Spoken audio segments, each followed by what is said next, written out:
बढ़ती महंगाई, petrol, diesel और रसोई गैस की बढ़ती कीमतों के विरोध में जिला कांग्रेस कमेटी द्वारा धरना प्रदर्शन कर एक दिन का उपवास स्थानीय गांधी चौक में किया गया। जिला कांग्रेस इकाई द्वारा स्थानीय गांधी चौक में धरना प्रदर्शन और उपवास कार्यक्रम आयोजित किया गया।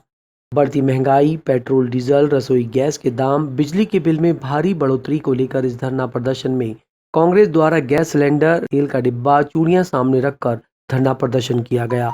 इस कार्यक्रम में कांग्रेसियों द्वारा विरोध प्रदर्शन करते हुए भारतीय जनता पार्टी को आड़े हाथों लिया। कांग्रेस नेत्री पूर्व निगम अध्यक्ष गौरी शर्मा ने कहा कि किसानों के विरोध में हम सबको शामिल होना चाहिए। प्रदेश की हालात बहुत खराब है। बुरहानपुर में इधर जाओ उधर जाओ, हर जगह गड्ढे हैं। हमें शर्म आती है जब कोई बाहर से हमारे शहर में आता है तो हम उसे क्या दिखाएं।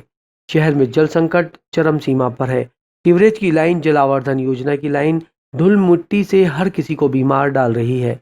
इस धरती के कारण बुरहानपुर में 80% लोगों को आने वाले समय में बीमारियों का सामना करना पड़ेगा। डीजल, पेट्रोल के बढ़ते दामों को लेकर प्रधानमंत्री को महिलाएं चूड़ियां देंगी ताकि प्रधानमंत्री बढ़ती कीमतों पर ध्यान दें। प्रीति सिंह राठौर ने कहा कि आज हम लोगों को इतना मजबूर कर दिया गया कि इन लोगों ने हमें गांधी जी के सामने बैठना पड़ा। प्रधानमंत्री महात्मा गांधी जी का नाम लेकर स्वच्छता अभियान चला रहे हैं, लेकिन स्वच्छता कहीं दिखाई नहीं देती। किसानों को रोड पर लाकर रख दिया है। इस महंगाई को लेकर बीजेपी की सरकार ने हमें घेरा था। आज महंगाई को लेकर बीजेपी के खिलाफ धरना प्रदर्शन कर रहे हैं। समाज के हर तबके को महंगाई का सामना करना पड़ रहा है। कांग्रेस जिला अध्यक्ष अजय रघुवंशी ने कहा, आज पूरे मध्य प्रदेश में कांग्रेस पार्टी आम जनता के हित की लड़ाई लड़ने के लिए खड़ी है। ज्वार की मध्य प्रदेश सरकार खरीद नहीं कर रही है और यहाँ के नेता, सांसद, मंत्री किसान के हित की बात करने के दावे करते हैं। किसानों के फसल बीमा नहीं हुआ। स्मृति ईरानी और नरेंद्र मोदी ने देश को खाने का काम किया है। हमारे देश की जनता को रोजगार नहीं दे रहे हैं। अडानी कंपनी को बिजली का ठेका दिया जा रहा है। इसके खिलाफ कोई बात करता है तो उसे देशद्रोही कहा जाता है। इस प्रकार से पूरे देश के किसान कड़कती ठंड में भी दिल्ली की चारों ओर नरेंद्र मोदी सरकार को अपने 3 काले कानून वापस लेने के लिए बैठे हैं। उनकी कोई सुनवाई नहीं हो रही। उनके समर्थन में हम सबने आज आंदोलन किया और जिस प्रकार से मध्य प्रदेश की सरकार ने पेट्रोल, डीजल, रसोई गैस और बिजली के दाम अनाप शनाप बढ़ाने का काम इस कोरोना काल में जहाँ की पूरे देश की जनता परेशान है उसके बावजूद बढ़ाने का काम किया है, तो ये तुरंत वापस ले महंगाई।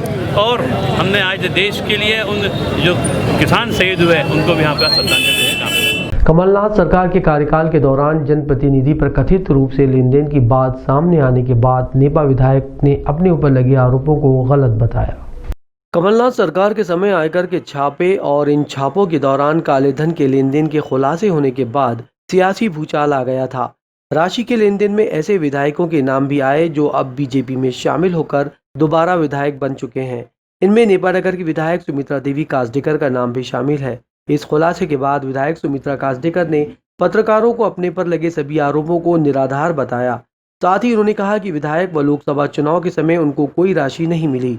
उन्होंने तर्क दिया कि 15 महीने की कमलनाथ सरकार में उन्हें विकास के लिए राशि नहीं दी गई, तभी तो उन्होंने कांग्रेस छोड़कर बीजेपी को ज्वाइन किया। भले ही सुमित्रा देवी मीडिया में ये कहकर पल्ला झाड़ रही हों कि आरोप निराधार है, लेकिन जब जांच एजेंसियां इनसे पूछताछ करेंगी तभी दूध का दूध और पानी का पानी हो पाएगा। देखिए, सबसे पहले तो ये जो आरोप लगा रहे हैं, ये जो कमलनाथ जी की डायरी पकड़ा गई है, ये आरोप सरासरी झूठे लगा रहे हैं। ये ना ही हमने किसी से मांग किए और ना ही हमने किसी से बात की है। ये सरासरी ये आरोप गलत है। कमलनाथ जी से मांग की गई थी? नहीं, ऐसा कुछ मांग नहीं की हमने। और रही बात ये 15 महीने की जो कमलनाथ की सरकार में मैं विधायक थी, उस समय विकास के काम नेपानगर विधानसभा में एक भी विकास के काम नहीं हो रहे थे। विकास नहीं हो रहे थे, इसलिए मैं कांग्रेस पार्टी को त्याग कर भारतीय जनता पार्टी में शामिल हो गई। आबकारी विभाग द्वारा शहर से सटे जयसिंहपुरा और बलवाड़ टेकड़ी इलाके में दबिश कार्रवाई की गई। इस दौरान महुआ लहान और अवैध शराब जब्त की गई। जिले में अवैध मदिरा निर्माण, संग्रहण, परिवहन और विक्रय के खिलाफ अभियान चलाया जा रहा है। ये अभियान जिला कलेक्टर प्रवीण सिंह, जिला आबकारी अधिकारी शिवचरण चौधरी के मार्गदर्शन में चलाया जा रहा है। जिले के आबकारी वृत्त दक्षिण बुरहानपुर द्वारा 19 दिसंबर को अवैध मदिरा आसमान विक्रय एवं वितरण के विरुद्ध चलाए जा रहे विशेष अभियान पर ताप्ती नदी किनारे बसे बलवाड़, टेकरी, जयसिंहपुरा क्षेत्र में और उसके आसपास के जंगलों में दबिश दी गई। जिसमें 26 लीटर हाथ भट्टी शराब और 1840 किलो महुआ लहान जब्त कर मध्य प्रदेश आबकारी अधिनियम की धारा 34(1), 34(F) के तहत 8 प्रकरण दर्ज किए गए हैं। जब्त मदिरा का मूल्य 95,900 रुपये बताया गया है।